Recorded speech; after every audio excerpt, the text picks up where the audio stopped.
చూస్ country delight, live better. ఇప్పుడే country delight యాప్ని download చేసుకోండి. నమస్తే, వెల్కమ్ టు సుమన్ టీవీ. నేను పద్మిని. ప్రస్తుతంతో పాటు ప్రముఖ ఆధ్యాత్మికవేత్త, వాస్తు జ్యోతిష పండితులు కేఎస్ఆర్ గారు మనతో పాటు ఉన్నారు. మాట్లాడదాం సార్. నమస్తే సార్.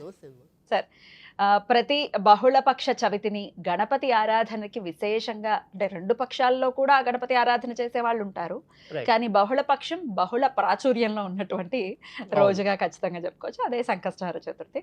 మరి కార్తీక మాసంలో వచ్చేటటువంటి ఈ చవితి ఎప్పుడు వస్తోంది? ఈ చవితిని ఎలా వినియోగించుకోవాలి? వినియోగించుకుంటే వచ్చేటటువంటి ఫలితం ఏమిటి? ఇవన్నీ ఒక్కసారి మీ ద్వారా తెలుసుకోవాలనుకుంటున్నాను. తప్పకుండా. అంటే పేరులోనే మీకు చాలా మటుకు అర్థమై ఉంటుంది. సంకష్టహార. సంకష్టము అంటే ఏంటి? మనకుండే కష్టాలని హరించే వాడు ఎవరైతే ఆయనే ఈయన. సో సంకష్టహార చతుర్దశి అంటే ఉన్న కష్టాలన్నింటినీ కూడా తొలగించేవాడు అని చెప్పి అర్థం. అయితే మీరన్నట్టు ఏంటంటే ఇక్కడ మనకి ఈ రెండు చవితులు కూడా, అంటే శుక్లపక్ష చవితి తర్వాత బహుళపక్ష చవితి, ఇది ఇక్కడ మన ఏపీ అంతా ఈ తెలుగు రాష్ట్రాలు వీటన్నిటిలో కూడా మనం ఈ బహుళపక్షంలో వచ్చే సంకష్టహార చతుర్దశిని చేసుకోవటం అనేది అయితే ఉంది. కానీ మనకి ఇటు నార్త్ వైపు అంతా కూడా శుక్లపక్షం చేసుకుంటారు. శుక్లపక్షంలోనే వాళ్ళు వినాయక చవితిగా, ప్రతి చవితిని వినాయక చవితిగా చేసుకుంటారు. సో అందుకని మామూలుగా కూడా మనం ఏం చెప్తూ ఉంటామంటే, ఎవరైనా సరే ఇప్పుడు ఏదైనా సరే ఒక విశిష్టత పొరపాటును వాళ్ళు కనుక చేసుకోలేకపోతే మనం ఈ రెండు సూచించడం అనేది, అంటే చవితి అనేది ప్రాథమికంగా వినాయకుడికి చాలా ఇష్టమైన రోజు అనేది. సో మంగళ బుధవారాలు రెండు కూడా ఆయనకి ఇష్టమైనవిగా మనం చెప్పడం అనేది ఉంటుంది. కనుక ఏదైనప్పటికీ కూడా ప్రత్యేకత అనేది వచ్చినప్పుడు ఏంటంటే ఇంకొద్దిగా మనం ఎలర్ట్ అవుతాం అనేది.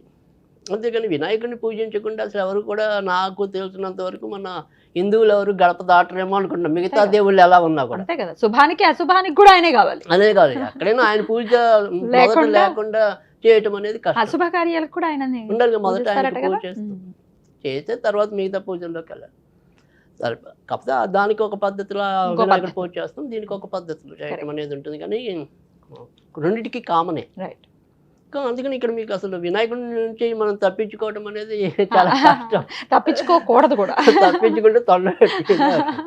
అంటే నేను అనేది ఏంటంటే ఆయనలో ఉండే మనకి ప్రతి ఒక్కరికి మనకు మెయిన్ ఏంటంటే కొన్ని నమ్మకాలు బాగా బలంగా పెట్టేసుకున్నాం.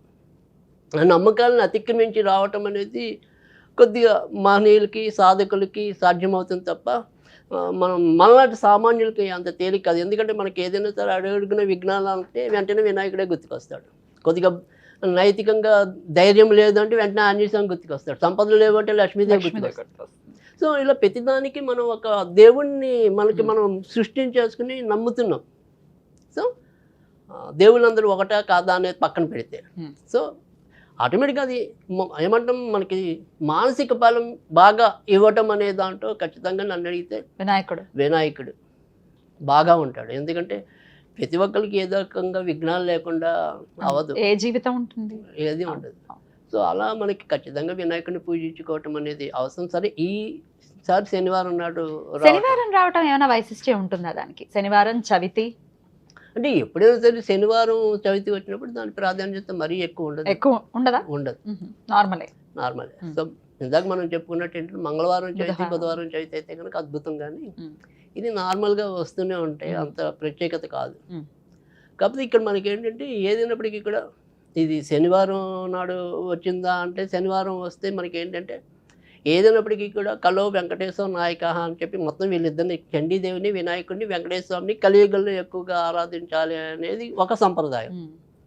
సరే, మా జాతకం పెట్టి చెప్పే సంప్రదాయం మళ్ళీ వేరేకటి ఉంది. మళ్ళీ దాన్ని తర్వాత ఇంకో దాంట్లో ఎక్కడైనా చెప్దాం.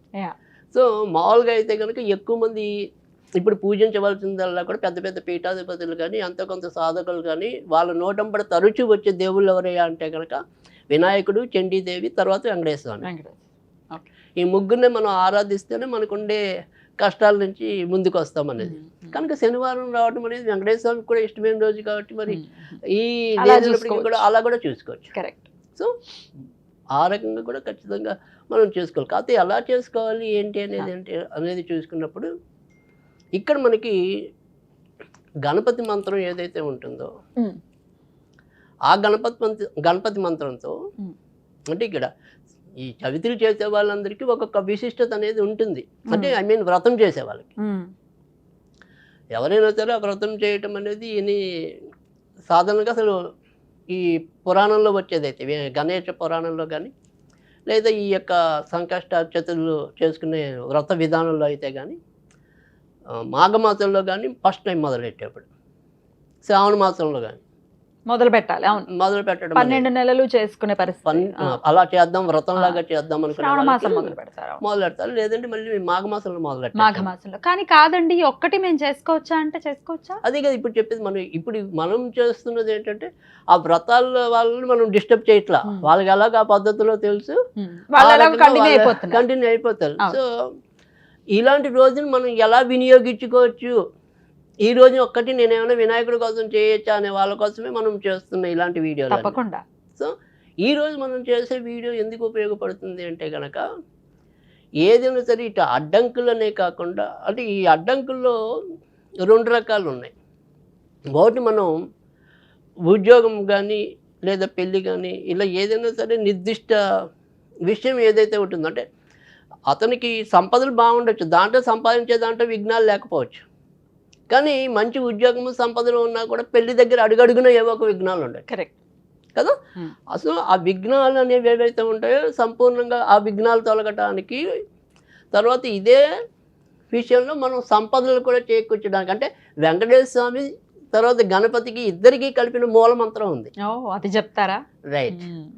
ఆ రకంగా చేయడం వల్ల ఏంటంటే మనకి 2 రకాలుగా, అంటే మీ విఘ్నాలు ఏవైతే ఉంటాయో ఆ విఘ్నాలు తొలగించుకోండి ఫస్ట్ నెంబర్ 1. అంటే నేను స్పెసిఫిక్గా మీరు ఆ రోజు పూజ చేసేప్పుడు ఏంటంటే మా అబ్బాయికి పెళ్ళికి అడుగడుగున ఏవో రకమైన విఘ్నాలు వస్తున్నాయండి, మా అబ్బాయి ఉద్యోగం చేసుకుందామంటే అడుగడుగున విఘ్నాలు వస్తున్నాయండి, ఏదైనా కానివ్వండి. సో అక్కడ ఆ పాయింట్ కామన్, అంటే కామన్ కాదు, అది మీ యొక్క కోరిక ఆ సంకల్పంలో చెప్పుకోవాలి అంతే, అది సంకల్పం. కానీ ఇక్కడ వెంకటేశ్వర స్వామికి చేయడం అనేది కేవలం మన ఇంట్లో సంపదలు వృద్ధి చెందడానికి. సో అంటే విఘ్నాలు లేకుండా ఉండటం అనేది ఒకటి, రెండోది సంపదలు చేకూరటం అనేది ఒకటి. Correct sir. ఈ 2 రకాలుగా లబ్ధి చేకూరటం అనేది మూడోది. సో అందుకని ఖచ్చితంగా ఇవాళ ఈ శనివారం నాడు దాన్ని మీరు అలా వినియోగించుకుంటే బాగానే ఉంటుంది. మరి ఏం చేయమంటారు ఆ రోజున? రైట్.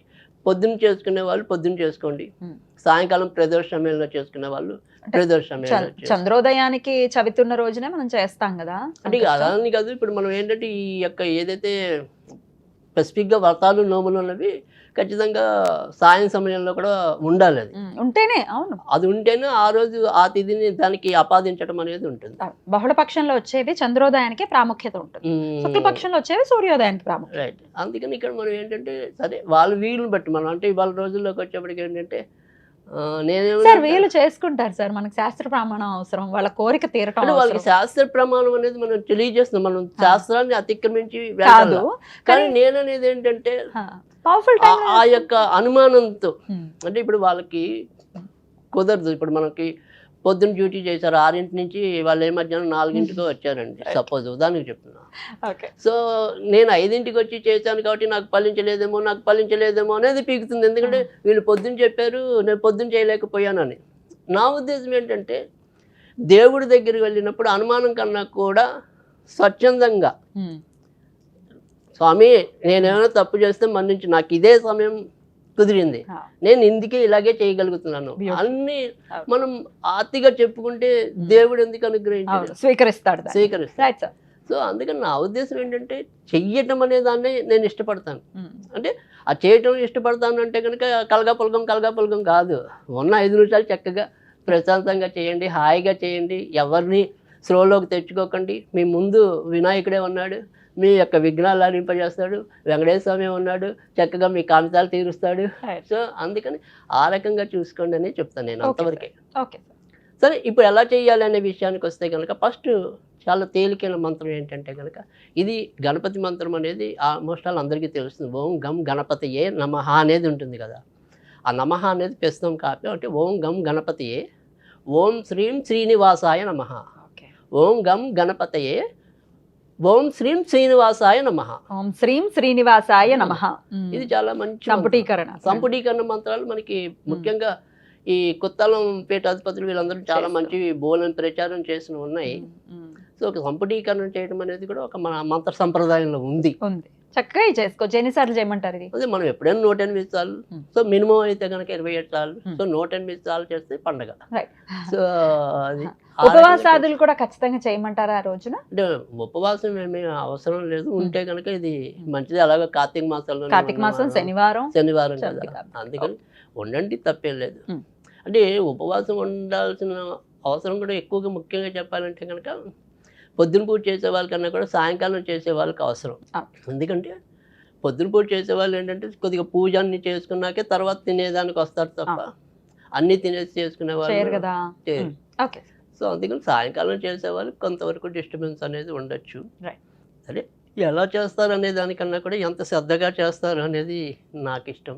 ఇప్పుడు ఇది ఇలా చేసుకుంటూ వచ్చేటటువంటి ఫలితం అంటే ఈ మంత్రం చదువుకుంటే వచ్చే ఫలితము స్విచ్ వర్డ్ ద్వారా కూడా వచ్చే పరిస్థితి ఉంటుందా? అంటే మంత్రం చేయలేని పరిస్థితిలో ఉన్నారనుకోండి, మిస్ అవ్వడం కూడా ఇష్టం ఉండదు, ఏదైనా స్విచ్ వర్డ్ చెప్తారా మరి దీనికి పర్యాయ పదం లాగా? తప్పకుండా చెప్పడం. స్విచ్ వర్డ్తో పాటుగా మనం ఏంటంటే ఇప్పుడు ఈరోజు వీళ్ళు సంకష్ట చతుర్దశి నాడు మొదలెడతారు కదా, మనం మొదటి నుంచి కూడా మన పద్ధతిలో సాధారణంగా 40 రోజులు కనీసం చెయ్యండి అని చెప్తున్నా. ఈ నామాన్ని ఇప్పుడు మొదలు పెడితే 40 రోజులు చేసుకుంటే అప్పుడు మీకు ఖచ్చితంగా ఫలితం అనేది ఉంటుంది. తర్వాత మనం ఈ వీడియో మొదట్లోనే మనం చెప్పాం, ఒకవేళ పొరపాటున శనివారం ఈసారి కుదరకపోతే ఎప్పుడైనా సరే చవితి వచ్చినప్పుడు శుక్ల చవితి అయినా పర్వాలేదు, లేదా బహుళ చవితి అయినా పర్వాలేదు, లేదా మంగళవారం కానీ బుధవారం కానీ మళ్ళీ అప్పుడు మొదలెట్టుకోండి, ఏం పర్వాలేదు. ఇప్పుడు అనుకోకుండా ఏదైనా ఇబ్బందులు వచ్చాయి ఆడవాళ్ళకి, సరే మగవాళ్ళకు ఏదో ప్రయాణాలు వచ్చాయి, ఏదో మొత్తానికి, కానీ ఆ రకంగా కూడా చేసుకోవటం అనేది మంచిదే. అలా కూడా చేసుకోవాలి. మరి ప్రసాదం ఏమైనా పెట్టాలా అనేది కూడా కొంతమందికి సందేహం రావటం అనేది ఉంటుంది. సరే దీనికోసం ఏంటంటే పెద్దగా కష్టపడక్కల్లా శనగపిండి లడ్డూలు పెట్టినట్టయితే కనుక ఇద్దరికీ ఇష్టం. ఆయన బందర్ లడ్డుగా స్వీకరించడం అనేది వెంకటేశ్వరం, అంటే వెంకటేశ్వరంలో మనకు దొరికేది అసలు ఆ లడ్డు కదా, కానీ అదే మోదకాలుగా ఈయన కూడా వినాయకుడు కూడా లడ్డూల్ని తినటం అనేది ఉంది. సో అందుకని ఇద్దరు కూడా లడ్డు ప్రియులే. సో అందుకని లడ్డూల్ని పెట్టే చాలా మంచి ఫలితాలు. అంటే ఇక్కడ మనం గుర్తుంచుకోవాల్సింది ఏంటంటే ప్రతిరోజు పెట్టాలా అనేది కూడా కొంతమందికి వస్తుంది. 40 days చేసేయాలా అంటే 40 days కూడా ప్రతిరోజు కాదు, మీకు ఈ 40 daysలో వచ్చి ఏదైనా ఒక మంగళవారం కానీ బుధవారం కానీ పెడుతూ ఉండండి. వృత్తి రోజుల్లో మటుకు మీకు ఏది లభిస్తే అది పెట్టండి. కానీ బుధవారం కానీ మంగళవారం అంటే 2 రోజులు పెట్టక్కల్లా, అంటే పెట్టే స్థామత ఉంటే అది మీ ఇష్టం, కానీ మంగళవారంలో బుధవారంలో మటుకు ఒక రోజు పెట్టండి. అయితే ఇద్దరు ఉన్నారు కాబట్టి వెంకటేశ్వర స్వామి వినాయకుడు ఉన్నారు కాబట్టి ఇద్దరికి ప్రీతికరమైతే కనుక బుధవారం. సో మంగళవారం కన్నా మనం ఒక రోజే పెడదాం అనుకుంటే మాత్రం బుధవారం పెట్టండి, అది ఇద్దరికి బాగా సూట్ అవుతుంది. సో ఆ రకంగా ఇంకా స్విచ్ వర్డ్ అనేది ఏదైతే ఉందో అది కొద్దిగా ఉత్తరంలో కూర్చుని చేసుకోవటం అనేది ఉండాలి. అది ఏంటంటే చాలా ఈజీ స్విచ్ వర్డ్ ఏంటంటే amazing goals reach out. Amazing goals reach out, right. ఇది చాలా మంచి స్విచ్ వర్డ్. ఇది ఎన్నిసార్లు చదువుకుందాం? అంతే, మనం ఏదైనా సరే 51 సార్లు చదువుకోవాలి. రైట్ సార్, చాలా బ్యూటిఫుల్ గా ఎక్స్ప్లెయిన్ చేశారు సార్. గణపతి అనుగ్రహం ఖచ్చితంగా ప్రతి ఒక్కరికి అనివార్యం. సో వచ్చేటటువంటి ఈ చవితుల్ని మిస్ అవ్వకుండా గనక చేసుకుంటే క్రమేపీ అడ్డంకులు అనేది మనం జాతకరీత్యా సాధారణంగా శని వల్ల వస్తాయంటాం. సో శని ఇంపాక్ట్ అనేది రాహు ఇంపాక్ట్ అనేది కలియుగంలో ఎక్కువ ఉంటుంది, తగ్గుతుంది ఆయన ఆరాధన రీత్యా. బ్యూటిఫుల్ గా ఎక్స్ప్లెయిన్ చేశారు సార్, కృతజ్ఞతలు. నమస్తే సార్.